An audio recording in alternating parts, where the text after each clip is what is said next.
নমস্কার, শুরু করছি জেলার বার্তা। শুরুতেই প্রত্যেকটি দর্শক বন্ধুকে শুভ বিজয়ের আন্তরিক শুভেচ্ছা, ভালোবাসা ও অভিনন্দন। শুরুতেই সংবাদ শিরোনাম।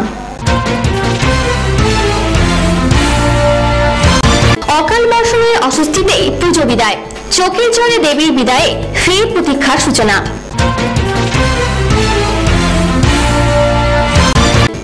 সম্পদের অধিষ্ঠাত্রী দেবীর আরাধনায় মাতল দক্ষিণবঙ্গ।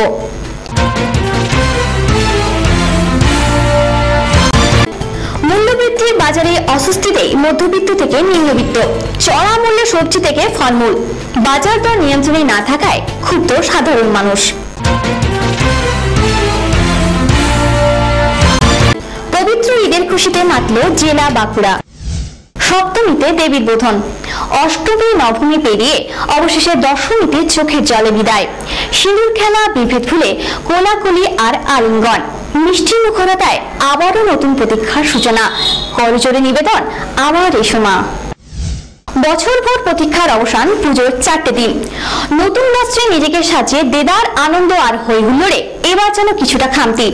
অষ্টমীর সন্ধ্যা থেকেই মুখ ভার করা আকাশ চিন্তায় রেখেছিল। নবমী ও দশমীতে বৃষ্টি ও ঝড়ের দাপটে ভাটা পড়ল পুজো মণ্ডপে। অন্যতম প্রধান উৎসব দুর্গাপুজো। সেই দুর্গাপুজোয় প্রতীক্ষা কাটে আস্ত একটা বছর, প্রস্তুতিও শুরু হয় আগের থেকেই।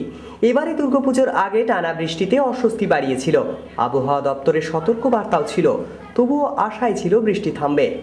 সপ্তমীতে বৃষ্টি না হওয়ায় খুশিতে ছিল সাধারণ মানুষ, কিন্তু অষ্টমীর বিকেল থেকেই আকাশ জুড়ে কালো মেঘের আনাগোনা।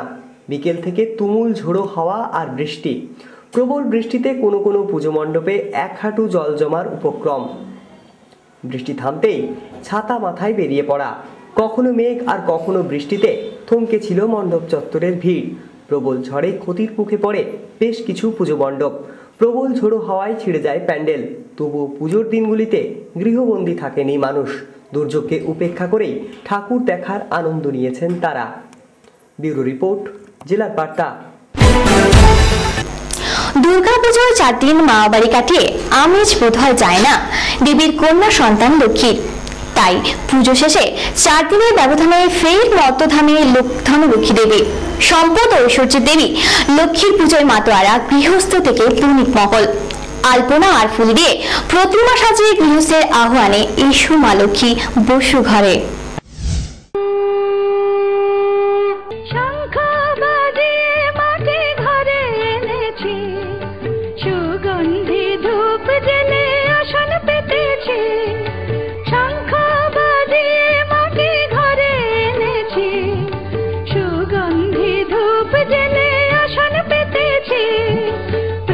জেলে নিলাম তোমায় বরণ করে, আমারে ঘরে থাকো আলো করে।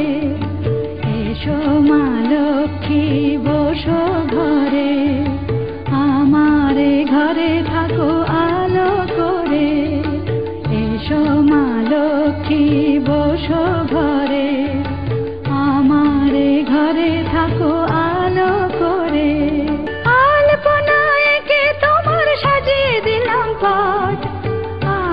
পল্লব দিলাম জল ভরা ঘাট, আলপনা এঁকে তোমার সাজিয়ে দিলাম পাট।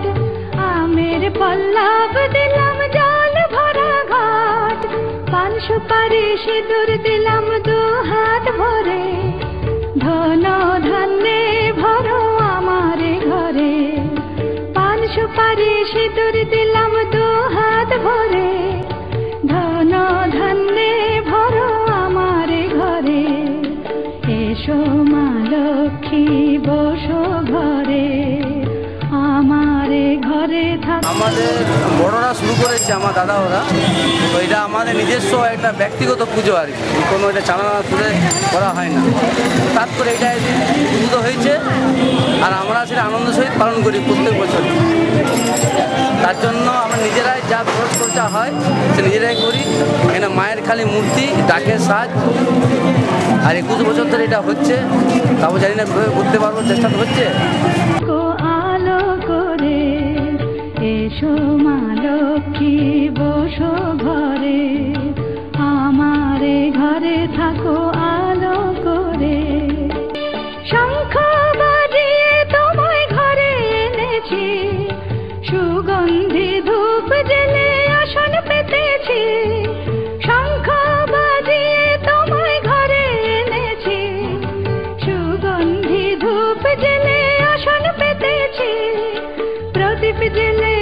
আমাদের এই লক্ষ্মী মা রয়েছেন এবং পার্শ্ববর্তী যেসব পুতুল রয়েছেন এগুলো হয়েছে সব পরি করা হয়েছে।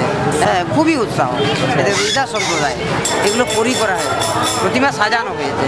হ্যাঁ, একদম উপরে নারায়ণ, তার নিচে জটাই, তার নিচে তারপরে পরি।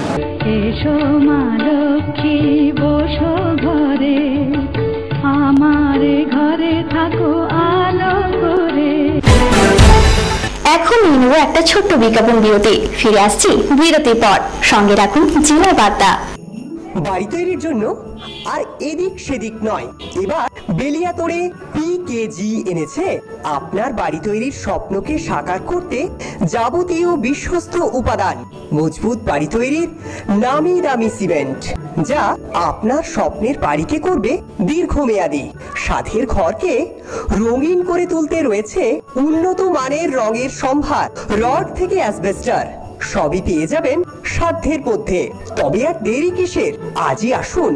আপনার নির্ভরযোগ্য ঠিকানা পিকেজি, বেলিয়াতোড়, ডাক বাংলো মোড়, বাঁকুড়া।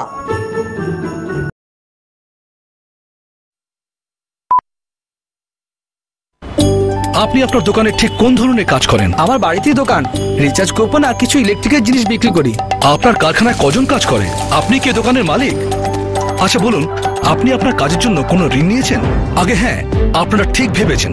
এটা আর্থিক গণনার কাজ চলছে। এতে আমরা আপনাদের ব্যবসায়িক রোজগারের সঠিক খবরাখবর নেব, আর যা কিনা সম্পূর্ণভাবে গোপনীয় থাকবে। আর এই সব তথ্য দ্বারা সরকার আপনাদের বিকাশ নীতি গঠন করবে। আপনি দোকানদার হন, ফ্যাক্টরি মালিক বা ফেরি লাগিয়ে কোনো জিনিস বিক্রি করেন, ডাক্তার হন বা উকিল, মাছের চাষ করেন বা বড়ি পাপড় তৈরি করার কোনো সহকারী কাজ করেন, বা আবার হ্যান্ডলুম অথবা হস্তকলার কাজ করেন, আমরা চাই আপনার কাছে কিছু খবর। আপনি কি ধরনের কাজ করেন? আপনার কাছে পুরুষ বা মহিলা কর্মচারী কতজন আছে? আপনার নিজের কাজ না কোনো অংশীদারি আছে? কাজের জন্য ঋণ কোথা থেকে নিয়েছেন? হবে এরকমই কিছু সহজ প্রশ্ন। তো হয়ে যান তৈরি, আমরা আসছি আপনাদের গ্রামে গঞ্জে আর শহরে। আর্থিক গণনা আমাদের প্রয়াস, আপনাদের সহযোগ, আপনাদের বিকাশ। ফিরে এলাম বিরতির পর। পুজোর মরশুমে বাজার সাথে গিয়ে না বিশ্বাস মধ্যবিত্তের। সবজি থেকে ফলমূল, মাছ সবকিছুর বাজার দর বেড়েছে পাল্লা দিয়ে, যার ফলে অনেকেই যেমন কাটছাট ছেড়েছেন, অনেকে আবার পছন্দের জিনিস না কিনতে পারায় ক্ষুব্ধ। মূল্যবৃদ্ধির চড়া বাজারে দাম না কমায় ক্ষোভ বাড়ছে লাফিয়ে লাফিয়ে। পুজোর মুখে অগ্নিমূল্য চড়া বাজার, সবজি থেকে ফলমূল সবকিছুরই দাম বাড়ছে লাফিয়ে লাফিয়ে। আলু, বেগুন, পটল, ফুলকপির বাজার মূল্য আকাশ ছোঁয়া। পেঁয়াজের ছাঁচে চোখে জল বাঙালির। ফুলের বাজারেও অবস্থাটা তথৈবচ। দেশি মাছ দুরস্ত, চালানে বিদেশি মাছ কেজি প্রতি 160 থেকে 180-এর মধ্যে ঘোরাফেরা করেছে। স্বাভাবিকভাবেই চড়া মূল্যবৃদ্ধিতে অনেক ক্ষেত্রেই যেমন কাটছাট সেরেছেন মধ্যবিত্তরা, অন্যদিকে পছন্দের সবজির যোগান দিতে না পেরে হিমশিম খেয়েছেন সাধারণ মানুষ। বাজার দর নিয়ন্ত্রণে না থাকায় ক্ষুব্ধ সাধারণ মানুষ। দাম বেড়েছে, সরকার আমার মনে হয় না কিছু ভাবছে, শুধু ওই বলেই যাচ্ছে, বলার তো কোনো কাজ হয় না। মার্কেটে এলে বোঝা যাবে কি পজিশন। সবজির দাম তো আগুন, সবজির কথা তো বলেই লাভ নেই। কালকে যেমন লক্ষ্মী পুজো আছে, লক্ষ্মী পুজোতে লোক যেভাবে সবজি কেনে, আমার মনে হয় না, আমাদের বাড়িতে পুজো আছে কিন্তু কালকে সেভাবে হবে না, অনেক কম হবে। আগে যেটা হতো সেই তুলনায় তো কম, কিন্তু করতে তো হবে মানুষকে, সেই আর কি। কিন্তু সরকার আমার মনে হয় না কোনো পদক্ষেপ নিশ্চয়ই বলেই সান্ত্বনা দিচ্ছে, মানুষ ওই সান্ত্বনাতেই আছে। আপনার নাম? আমার নাম শিবশঙ্কর দরিকা। হ্যাঁ, সেই হিসাবে এখানে দাম বেশি হয়ে গেছে। যেভাবে কিনি আমরা সেইভাবে বিক্রি করি, যেমন কিনি সেভাবে বিক্রি করি। দাম বাড়ার কারণ কি? কারণ মানে জল বৃষ্টি হয়েছে, পচে গেছে জিনিস অনেক সময়। হ্যাঁ, জিনিসের আমদানি কমে গেছে, তার লেগে তারপরে পূজার একটা হিড়ি গেছে, এইভাবে আর কি জিনিসের দাম বেশি গেছে। আলু এখন 12 টাকা খুচরা বিক্রি হচ্ছে, 12 টাকা খুচরা বিক্রি হচ্ছে। আলু ওই সবজি নষ্ট হওয়ার জন্যে দামটা বেড়েছে। আবার সবজি ঠিক হয়ে গেলে পর, সবজি ফসল তৈরি হয়ে গেলে পর আলুর দামটা আস্তে আস্তে কমে। আগে যে বাজারের মূল্য দাম ছিল আর এখনকার যে মূল্য, সেই হিসাবে আপনি যে আগে বাজার করতেন, এখন কি বর্তমানে সেই একই বাজার করছে? পরিমাণ কম করতে হচ্ছে আমাদের, পরিমাণ কম করতে হচ্ছে। দাম বাড়ার ফলে আপনারা কি অসুবিধা হচ্ছে? পরিমাণ কম করে করতে হচ্ছে আমাদের। পরিমাণ কম, অসুবিধা কি? পকেট থেকে পয়সা গেলেই তো অসুবিধা। এই তো সামনে শারদীয়া পুজো গেল, তো সেই ক্ষেত্রে বাঙালিরা বাজার কমা উচিত ছিল, কিন্তু বৃষ্টির জন্য তো বাজার সবই বাজার বেড়ে বাড়া। দাম বেড়েছে, তাতে করে সাধারণ মানুষের বেঁচে থাকাই কষ্ট। আর জিনিসপত্র কেনা তো দেখা, কেনা তো দূরের কথা, তো দেখে দেখে বেরিয়ে যাও। কোথায় সস্তায় মাল পাওয়া যায়, সস্তাও নেয়, অবস্থা খুব কমই হওয়া। দাম আগের তুলনায় বেড়েছে। যে নাকি আমরা 1200 কিনতাম সেই জিনিস এখন 2400 কিনতে, তার ফলে খদ্দার 500 জায়গায় 250 করে নিচ্ছে হিসাব। নারকেল যেমন আমরা 30 টাকা আগের বছর বিকেছি, এবারে বিক্রি 40 টাকা কিলো। কমলা লেবু বিকেছি আগের বছর 60 টাকা কিলো, এবারে বিক্রি 120 টাকা কিলো, 100 টাকা কিলো, 80 টাকা কিলো রেট অনুযায়ী। তার ফলে খদ্দার যেখানে আমাদের এক্সেস ছিল তার পরিমাণ খদ্দার কমে গেছে। এই যে জিনিসপত্রের দাম এত বেড়েছে, তার জন্য আপনি কাকে দায়ী করছেন? দায়ী কাউকে করার জন্য মার্কেট অনুযায়ী এটা দায়ী। ক্যামেরার দিকে জিনিসপত্র দাম মার্কেট অনুযায়ী, যে জিনিস আমাদের আগে পরবর্তীকালে যেটা আমাদের আগে কম পয়সায় কিনতে হচ্ছে সেটা আমরা এখন ডবল পয়সায় কিনতে হচ্ছে। তারপর খদ্দারের মনেও সেই বিশ্বাসটা নষ্ট হয়ে যাচ্ছে, ভাবছে দোকানদার বেশি নিচ্ছে। ব্যুরো রিপোর্ট, জেলার বার্তা। পবিত্র ঈদ জুহায় খুশিতে মাতল দক্ষিণবঙ্গ। বিভেদের বেড়াজাল ভুলে পরস্পরের মৈত্রী আর কোলাকুলিতে সাম্প্রদায়িক বিভেদ ভুলে এক হলো বাঙালি। সুবাসিত আতরের গন্ধ, আজান ধ্বনিতে ঈদ মোবারক। দুর্গাপূজার অবসানে আবার এক সম্প্রীতির উৎসব পবিত্র ঈদ। সেই ঈদে মাতল জেলা বাঁকুড়া। বাঁকুড়া শহরের মসজিদে পবিত্র আজান ধ্বনিতে মুখরিত আকাশ আর প্রার্থনায় ঘুচে গেল বিভেদের বেড়াজাল। ধর্মীয় বিভেদ ভুলে পরস্পরকে আলিঙ্গনবদ্ধ করে ঘোচালো ধর্মীয় বিভেদ। अस्सलामु अलैकुम व रहमतुल्लाहि व बरकातुहू। आज दरअसल हम लोगों का कुर्बानी का दिन है और ये कुर्बानियाँ हज़रत इब्राहीम अलैहिस्सलाम की सुन्नत है जो हम तमामी हज़रात मनाते हैं। ये हज़रत इब्राहीम अलैहिस्सलाम ने अल्लाह की खुशनुदी के लिए, अल्लाह की रज़ामंदी के लिए, अल्लाह को खुश करने के लिए अपने बेटे को खुदा की बारगाह में कुर्बान किया।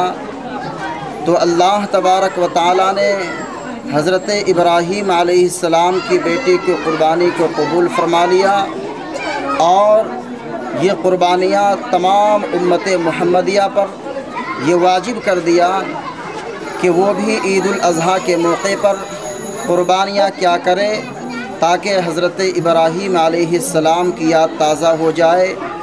और ये जो हम कुर्बानियाँ करते हैं इसमें बहुत सवाब है, इसमें बहुत ज़्यादा सवाब है। किताबों में आता है कि अगर कोई कुर्बानी करता है तो अल्लाह तबारक व तआला जानवर के हर बाल के बदले में एक एक नेकी लिखी जाती है।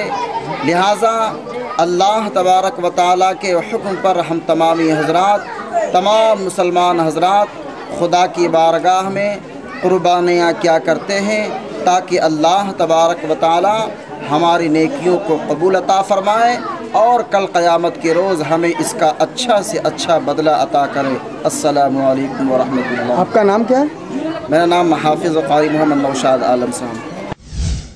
আমি সবাইকে ঈদ জুহাতেও আমাদের সংখ্যালঘু যে সমস্ত ভাইরা আছে তাদেরও আমি আমার ধন্যবাদ এবং শুভেচ্ছা জানাচ্ছি।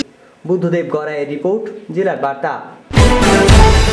খবরের বিশেষ অংশ আরো একবার। অকাল মৌসুমের অস্বস্তিতেই পুজো বিদায়, চোখের জলে দেবীর বিদায়ে ফের প্রতীক্ষার সূচনা।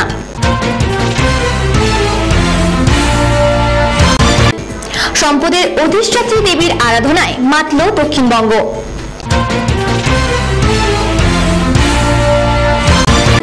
মূল্যবৃদ্ধির বাজারে অস্বস্তিতেই মধ্যবিত্ত থেকে নিম্নবিত্ত, চড়া মূল্যে সবজি থেকে ফলমূল, বাজার দর নিয়ন্ত্রণে না থাকায় ক্ষুব্ধ সাধারণ মানুষ।